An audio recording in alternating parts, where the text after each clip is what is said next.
How do you create the best stage presence possible? This video, we're going to review a lot of things that you can remember to do during your show and after the show and before the show so that you get great rapport with your audience and they want to see you back every single time to share music with them that makes them happy and smile. Don't rush anything.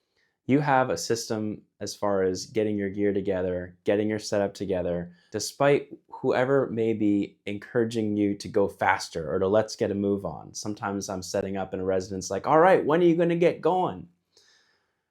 Don't rush. Other residents in the room don't want to see you hurrying about and feeling frustrated and feeling flustered and trying to get all this stuff together at a quicker pace, because I realize from experience that you're going to forget something. Typically, the things that I forget are my tuner on the top of my guitar and my capo. So then when I think about playing the next song, I'm like, oh, I'm going to grab my capo that's right here. It's not there. I got to go over to my case, which is all the way over there, sitting on a stool. I have to put my guitar down, leave the stage, get that, come back. Just go at your normal pace. As you're setting up for your show, talk with the residents that are sitting right there. Acknowledge them. Smile, make eye contact. As you're getting your gear together, as you're plugging everything in, as you're looking for the outlet on the wall. It's almost like you're visiting a relative. And I always try to make every show kind of like that, kind of like a visit to a grandmother or an older aunt that hasn't seen you in a long time. And you're kind of like taking your time as you're setting up, being thoughtful, being considerate.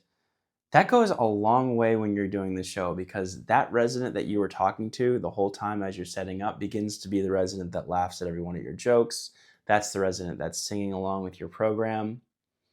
Also, get a read on people. Some of them don't want to talk to you. Sometimes I end up talking to myself. I don't get a response. You can temper it based on like a temperature that you get from the room. Just read the room, read people. There's only 2 people there and 2 people are reading books. Let them read their books. Maybe they don't want to be engaged, but I always approach the situation as if they want to be acknowledged and they wanted to be spoken to. And be courteous and be considerate and kind. I think that goes a long way when you're starting your show. When I'm when I'm at the same eye level as my audience, I think that is able to make the show feel a little bit more intimate and a little bit more more personal, and you're able to connect with the audience as you're singing a little bit better. If you are someone that likes to stand up and play and that works for you, continue to go with what works. I've always found that sitting down is just a little bit easier. I bring my own stools to the show. I sit down. I get at the same level as my audience, and I do the show like that.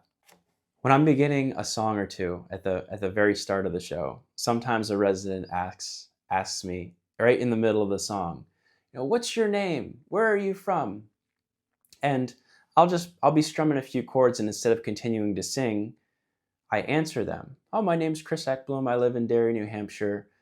I'm really happy that I get to be with you and play this song, and then continue along with the song. The residents in your audience aren't intentionally trying to interrupt you or throw you off. They just are genuinely curious. Acknowledge every single question. Acknowledge every resident that says something. Answer them, even if it's the middle of the song. Sometimes they wait to the break, and in between songs they're asking you a question, or they may be giving you a request for a song to play next. But acknowledge everybody. Acknowledge all the different interactions that you could possibly have with that audience. Sometimes a resident is going to request a song and you don't know the song. That happens to me quite a bit. Just yesterday, a gentleman asked me, do you know Ghost Riders in the Sky? I think that'd be a great song for you to play. And I thought a minute, and I said to him, I do know that song. I love that song. And I'm looking forward to learning that song to play for you the next time I do a show. Or you could say something like, I don't know that song, but I do know a couple of the songs by the same artists. I know Johnny Cash sang Ghost Riders in the Sky, but he also sang Ring of Fire, or he also sang Folsom Prison Blues. If you find yourself with a resident interrupting you and making a request for a song that you don't know, acknowledge them, acknowledge the song, and mention something along the line of the same artist or maybe the same genre to kind of do a segue into something that you do know well. I go by memory quite a bit. That helps me to read the room, to look at my audience instead of looking at the paper. And it helps me to smile when they smile, to engage with them when they're singing, to recognize certain parts of the song that they're really with me, and to kind of get a feel on if I want to go into that fourth or fifth verse of the song, or maybe cut it at 3, or to prolong the chorus another way. Reading the room has a big part in how long I play a certain song. I can kind of tell whether the residents are with me or whether they want to see me do a different song, or if I want to speed things up or if I want to slow things down.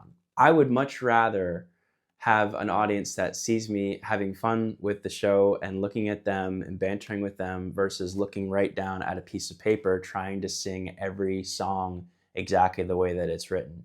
You may find a different way, and gigs that you play, you want to play the song exactly how it's written, but I find myself improvising all the time. Make your audience part of the show.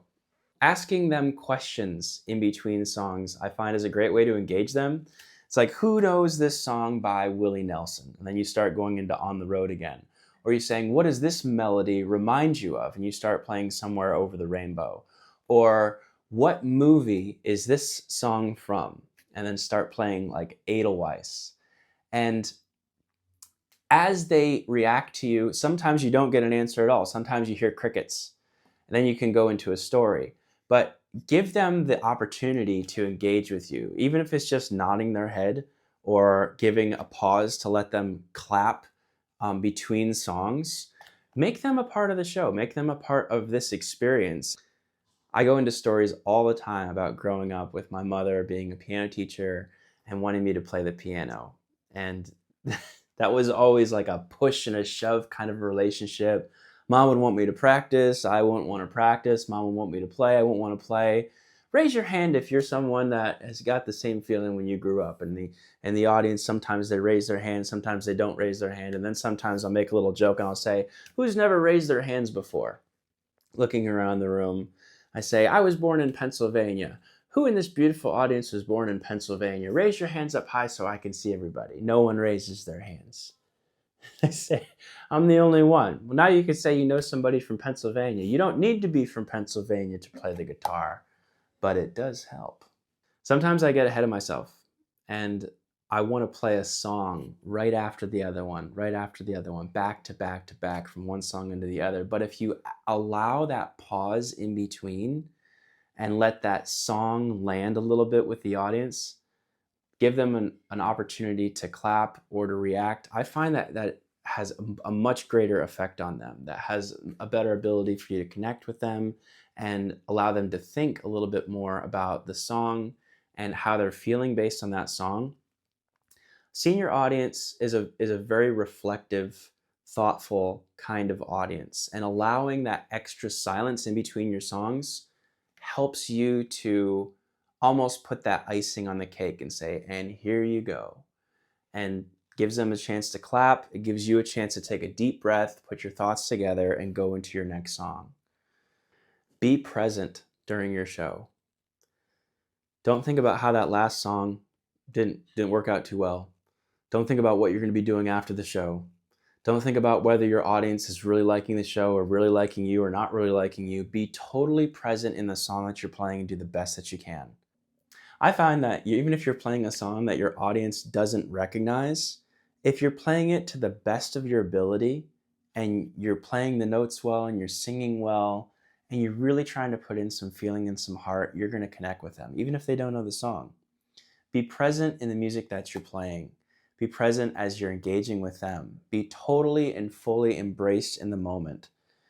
And that includes with your music and with the residents and all the other distractions that could be coming in, and the doors slamming and that alarm going off in that person's chair and this person getting up and walking out during your show and this nurse coming around to administer medicine to these residents. All these different things are going to happen, but as a paid professional, as you are about to become, as you do gigs for pay, you need to embrace all those situations and realize that there's going to be stuff that happens that you can't control, and just do the best that you can. I think that having a better stage presence is more about showing respect and showing kindness and showing love to your audience. So whatever your set list is and whatever genre of music that you're bringing to this community, deliver it with all your heart. And when you get to your next gig, I hope that you continue to have a great stage presence, interact with the residents, make them feel appreciated, make them feel like you're valuing